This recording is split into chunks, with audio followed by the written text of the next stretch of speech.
We will be talking about the NHL's opening week, on Left Bench Sports. Kayvon did Alex. No, the Dolphins are not frauds. All right, we gotta restart. Again. Bad this defense has been. I do not trust them against the Dolphins at all. Milwaukee Bucks joining the finals this year. Put a whopping 52 fantasy points in Miami's route of Broncos country. My 80-year-old grandmother could have broken more tackles and probably made more plays than Mahomes if they gave her a helmet and some football pads. Welcome back to Left Bench Sports. All right, today we'll be talking about the Dolphins' loss to the Bills, the Giants' win over the Eagles in college football championship. All right, so moving on to this, we got the Dolphins ended the season on a low note with a huge loss to the Bills. The loss giving the Bills controls over the division and the better playoff seed. The final score is 21-14. Yeah. Well, now let's get into our breakdown of the Dolphins' offense. The Dolphins had just 275 yards of total offense, with Tua throwing 2 picks and just 1 touchdown.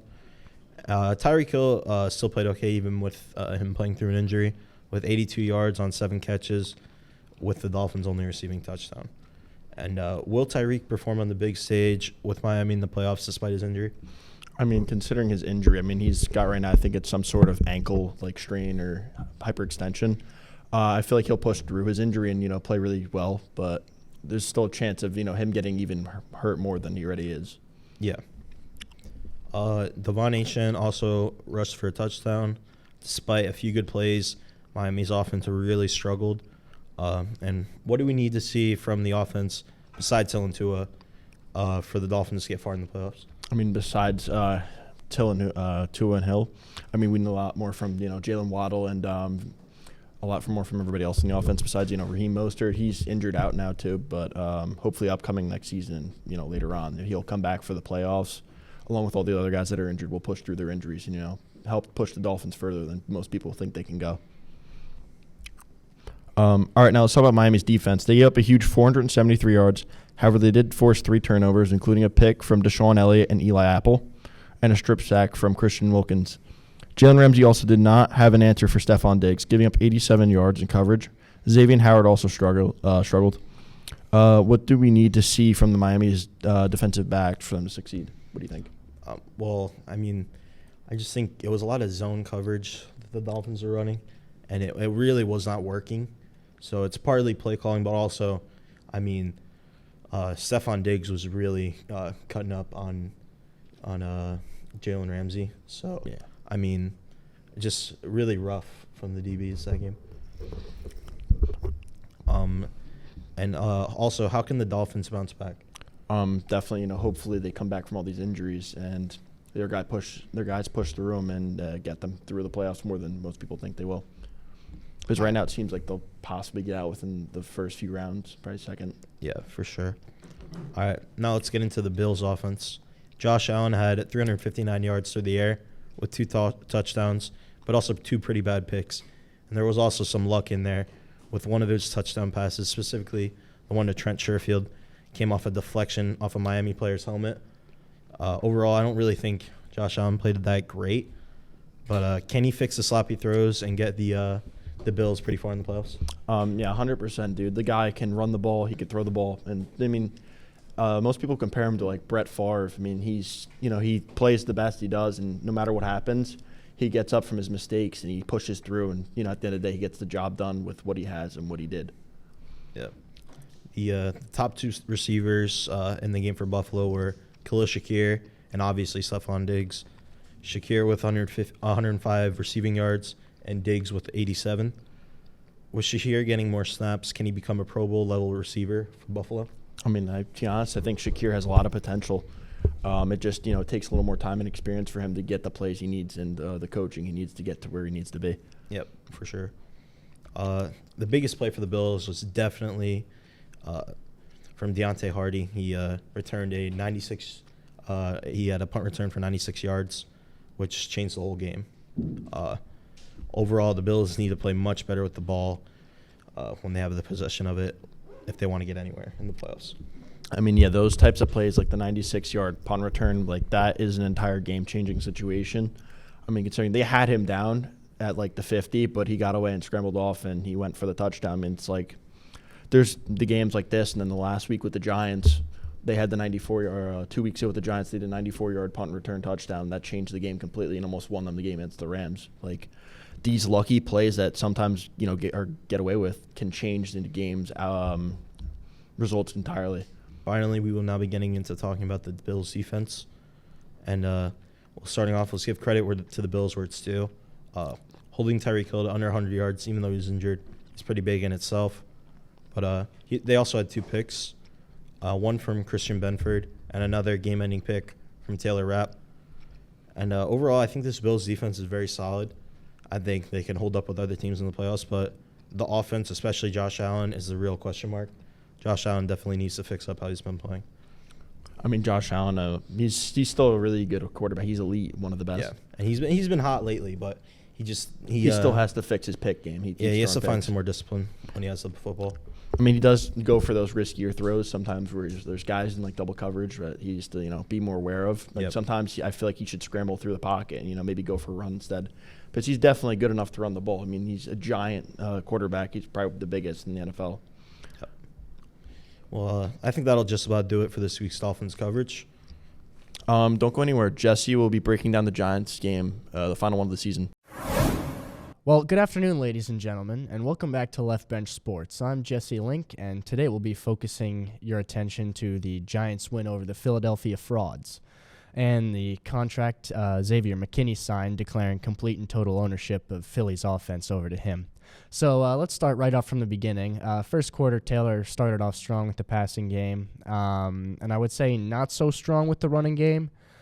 Philly was pretty much on top of the run and the QB sneak there, which ended up holding them to a field goal instead of an opening drive touchdown.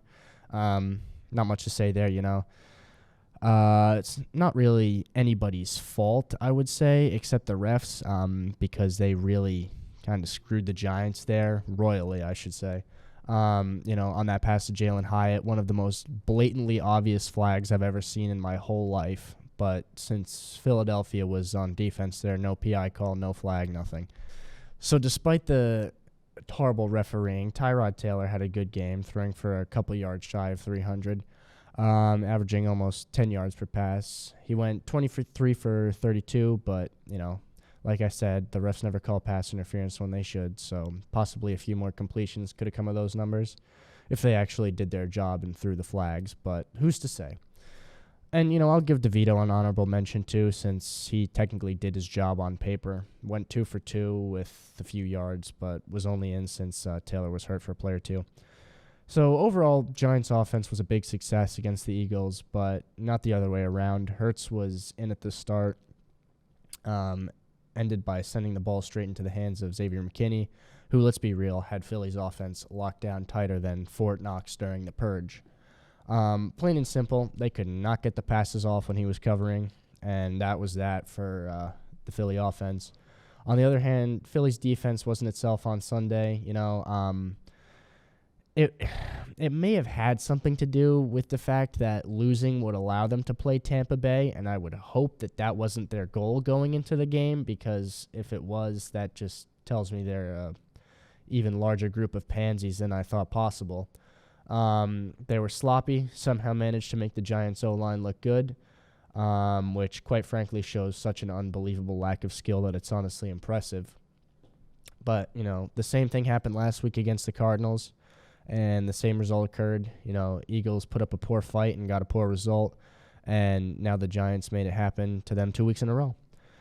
And, now Philly plays the Buccaneers next week, like I just said, and hopefully the downfall of the Eagles will continue. But anyways, that's all I have for you here today. But keep it here, because Jake and Smitty will be talking about the College Football Championship in just one moment. Welcome back to the last week of college football on Left Bench Sports. After a long season of exciting games, the season's finally come to a close, and the national championship has just happened. So, starting with the first quarter in this game, Washington versus Michigan. Michigan came out steaming. They were ready. Yeah, it was a quick first drive for them, 84 yards in 8 plays. It was a great first drive for them. They just were going right at it, and then a 41-yard touchdown by Donovan Edwards, which was that was just a great run by him. Yeah, 84 yards, 8 plays, definitely a dominant first drive. And Donovan Edwards' first touchdown since going out in the Penn State game. So great bounce back game. And you could obviously see Michigan was just such a tough team to handle this year, Extreme depth at the running back position because you got Blake Corum and then Donovan Edwards, too, behind him. And that's 2 great backs that are extremely tough to stop. Yeah, like you said, a lot of great depth, especially at the running back, but also at every position. They have a great depth. Washington got the ball right back after. They were able to get the ball moving a little bit. Definitely a little slower of a drive than Michigan, but Michigan, they got set up for a field goal with about 3 minutes left, and which they got, and yeah. Yeah, definitely a slower drive compared to Michigan's monster first drive. Michigan's defense really had to make Penix and the Washington's offense work. Yeah. So right when Michigan got the ball back, they got to work. J.J. McCarthy hit Roman Wilson for almost 40 yards. And then right after, another explosion run by Donovan Edwards, which created another touchdown by Donovan. Yeah, they got right back to work. I mean, huge throw to Roman Wilson, and then right after, another huge run by Donovan Edwards. He was able to sort of bounce off the O-line and just get right to the end zone untouched. Yeah. And just imagine, first game back from injury, and you already have 90 yards and 2 touchdowns in the national championship. But just a great job by Michigan blocking all around, able to create a big gap on the outside for Edwards. Like I said, he was able to sort of bounce off and just go untouched. Yeah, and just like that, it was a 14-3 lead Michigan. Michigan they weren't stopping, but then they got the ball back early in the second, and then they just kept rolling and rolling and rolling. Yeah, huge start for Michigan, able to create stops on defense and also get the run game going, making it look like what seemed would be a blowout. Like you said, they wasted no time getting the ball again. This time, Corum exploded for a huge run and made it all the way to the Washington 20. Yeah, Washington had no answer for Michigan's run game. Their defense they weren't stopping the run. They didn't know what they could do. Every play, the running backs for Michigan were just getting loose. They were finding space, and they were getting yards. Yeah, really no answer at all. I mean, every play, you were just worried if you're a Washington fan that it was going to be one to the end zone. And, that was already 3 plays, 40-plus yards, 2 from Donovan Edwards.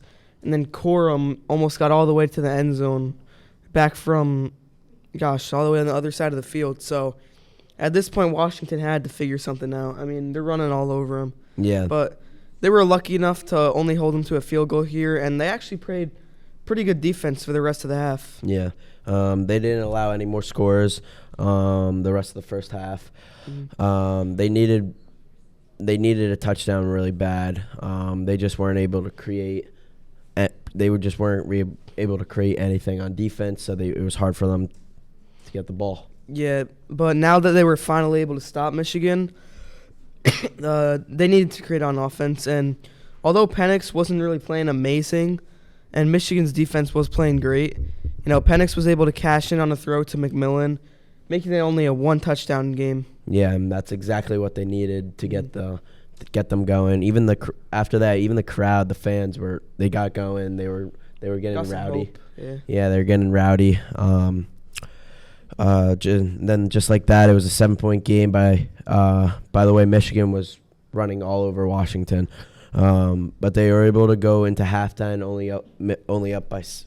losing by 7. Michigan, I mean, it seemed to be way more than a 7-point game the way the first quarter and a half went, but Washington definitely fortunate to go into halftime only down 7. Yeah. So then, Penix didn't look good, like how he was against Texas. I think he just had an off night.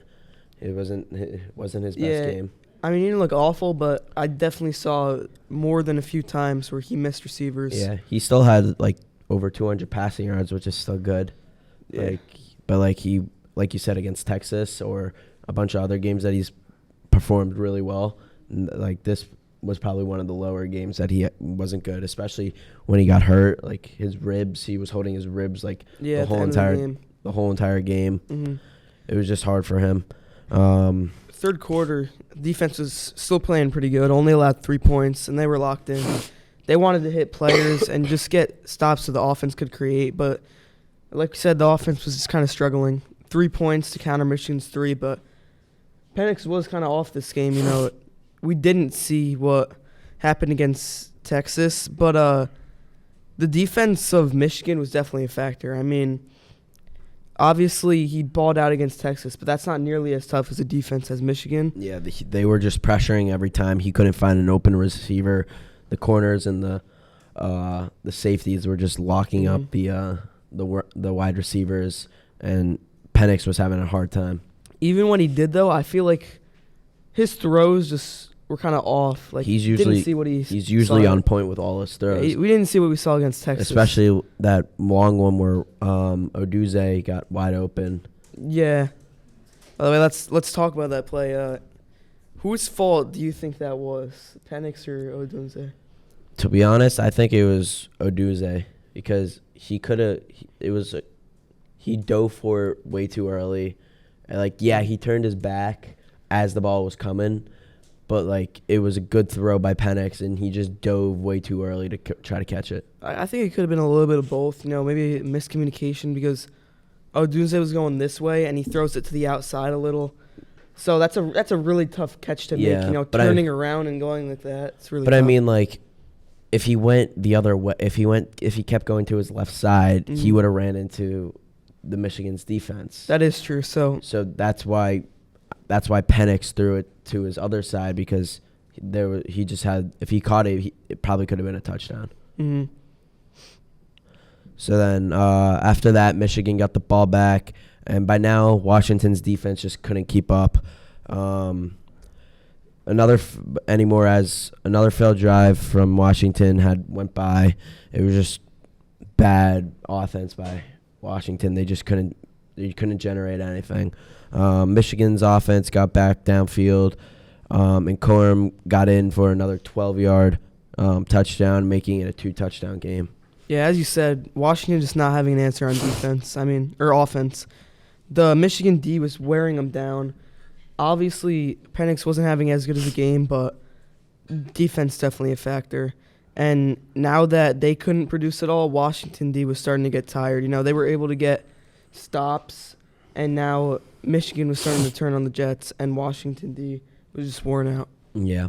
Penix threw a pick, which then Michigan returned it all the way into the red zone, and this game was over from here after that. Corum punched it in to the top of pretty much for the final score of the game, which was 33-14, and the Michigan Wolverines are national championships for the first time in over 25 years. Yeah, they had a little bit of hope and desperation left with 7 minutes, but they drove down the field until Michigan held them to 4th and 13, and from there it was just throw it to where you think you could get it, and it was a pick all the way to the other side of the field. Yeah. Jake, one quick question right here. What do you think the biggest part of this win is for Michigan? Well, there's a few things. Obviously, huge game for running backs like Corum and Edwards. Corum had over 100 rushing yards. Huge game for the defense as well. But I think it had to be the defense because even when the running backs weren't doing good, the offense for Washington just couldn't get anything. And then, like you said, I agree with you. Defense, Michigan's defense just stopped everything in sight of Washington. They couldn't get the ball generated. I think they were even lucky to get just a touchdown on the board. Yeah, we didn't really see what Penix usually looked like, but like we said, they just wore him down. Yep. He was grabbing his ribs at the end of the game. They killed him. And he was very emotional too after he lost. He had the towel over his head with his helmet. He was very emotional.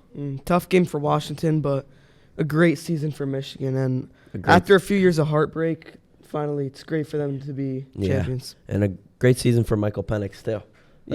Making it to the championships. Yeah, not like easy. it's not like even though they lost, it was still a great season for both. Yeah, gotta be proud of that. From Washington. And one last question: how do you think Washington will be after a lot of players are going to declare for the draft, and now that they're moving on to the Big Ten?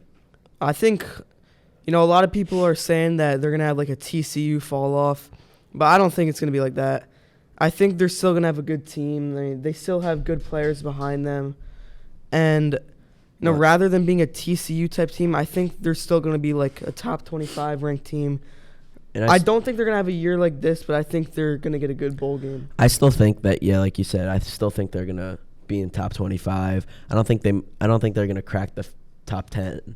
They might be top 20, top 15. You never know. We could see they might have a chance because 12-team playoff next year. True, but they're also losing their QB and their best wide receiver, which is key but you also need the O-line, and I don't know how many guys are leaving from their O-line, but I'm sure after this, a lot of people, like a lot of high school kids, are going to commit to Washington. Yeah, a lot of new teams going to the Big Ten, different conferences, so it'll be interesting to kind of see how that works out. Yeah. All right, well, that's going to do it for this week. Stay tuned as Luke and Myles are talking about the wildcard games. Welcome back to Left Bench Sports. The regular season is finally over. Now it's time for Wild Card Weekend. First, let's start with Lions-Rams. Luke, who do you have winning? I have the Rams winning this one.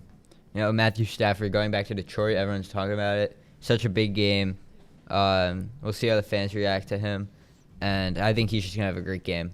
I mean, he's got a ton of weapons on that team. Puka Nacua, who just broke the rookie receiving record. Cooper Kupp, who broke the everyone receiving record a couple years ago. And Kyron Williams, who's become a superstar running back this year. I think their offense is just too good for Detroit's defense, who is not that good. And the Lions' offense is taking a big blow with LaPorta not being healthy. He's been great all year. And I think the Rams just take this one probably by a lot. Yeah. I'm picking the Lions because I think their offense is going to keep them in it. I think the defense, we saw a lot of improvement from them in the game against Dallas. They obviously should have won that game. But I think this game's just going to come down to Dan Campbell, how much he wants it. He's going to come out motivated. He's going to have his defense motivated, and that's really the key for this team because this is a Super Bowl winning offense. It's just their defense is pretty trash. I think Jared Goff is going to have to check it down a lot to Jahmyr Gibbs. Obviously, the Rams still have Aaron Donald. I think this is going to be a close game. It really does not matter that it's in Detroit or that it's in Los Angeles. I mean, I think it's just going to be a great game. Obviously, as you said, LaPorta's injury is big blow for the Lions. But in the other game, Luke, we have Cowboys-Packers. Who do you have in that? The Cowboys. They're just the better team overall. Their offense has been playing pretty well all year. Dak Prescott having probably his best year of his career. CeeDee Lamb having his best year of his career. And he's probably been the best receiver in the NFL so far this year. And, yeah, they're just better than the Packers. Packers aren't that good on defense. Their offense is playing decently with Jordan Love has been pretty good for them, but I think the Cowboys' defense will shut them down. The Cowboys haven't been good in the playoffs, so we know that could be an issue for them, but I think they'll be fine against the Packers. Maybe their struggles may come later on, but they should be able to beat the Packers. Yeah, I agree with everything you said. I mean, this is one of the more straightforward wild card games of the week. I mean, Packers really can't do anything. It's going to be in Dallas. Dallas is great at home. Yeah, Dallas hasn't lost at home all year. Yeah, Jordan Love, he's also young, inexperienced. Obviously, he sat behind Aaron Rodgers, but he wasn't that great in the playoffs either. Their defense, Packers' defense, is really going to be the main thing. If they can keep Dallas somehow to 20 or under, then they have a chance, but I just don't see that happening. Jair Alexander, he was suspended last week for his coin toss incident, but I think he'll be back. He's going to have to really do a lot to cover CeeDee Lamb. Michael Gallup could have a big game. Brandon Cooks, obviously, he's a big, deep threat. Dak Prescott, I think, is going to have a big game against the Packers' not-so-great defense. But Finally, Luke, we have the Buccaneers and the Eagles. Who do you have? Think I have to take the Eagles to win this one because, like, you just look up and down the roster, they just have better players at pretty much every position. It's just like they haven't played that well in a while. They started 10-1 and then they're end the year like 11-6, but they're just better. Like their roster is better. And AJ Brown is probably better than any receiver the Bucs have. Jalen Hurts is better than Baker Mayfield. Their defense should be better, even though it has not played well at all. Their defense is really bad. So we'll see if Tampa can take advantage of that and score, but I still have to take the Eagles to win this one. Yeah, I think Tampa's going to win this game. Eagles have been sputtering over the past 2 months. They have not looked even like a playoff team. They've looked like the Commanders out there. No defense whatsoever, losing to Drew Lock and Tyrod Taylor. That's not a playoff team. I think Baker is just going to do enough. Obviously, both offenses aren't going to be that great, as the Eagles have not looked good offensively, and the Buccaneers really have never looked fantastic offensively. But if there's one thing that's going to keep the Eagles in this game, obviously they're away. If there's one thing, it's going to be how they got to the Super Bowl last year, and they're just going to have to start trying to run it and behind that big O-line. Yeah, I agree. That's why I have to pick the Eagles in this game. Just behind their O-line, this team got to the Super Bowl last year with pretty much the same roster. If they play how they played last week, though, they're not going to win this game. They lost to the Giants last week. If you do that, play a similar type of game, they are not winning. They would have lost any team in the NFL. Doesn't really matter. But if they play even close to how they played last year and they got to the Super Bowl, they could easily win this game. Yeah, I mean, there's really not much that the Eagles could have done to upgrade the roster. Obviously, they traded for Kevin Byard at the trade deadline. But it's just amazing to me how bad they've looked and how far they've fallen from their Super Bowl team. Yeah. I don't know, what happened to them. It was sometime in the middle of the year they just started losing games. Yeah, I don't really know how that happens, but I guess it just did. All right, well, that's all we have for you on this week of Left Bench Sports. We'll see you next week.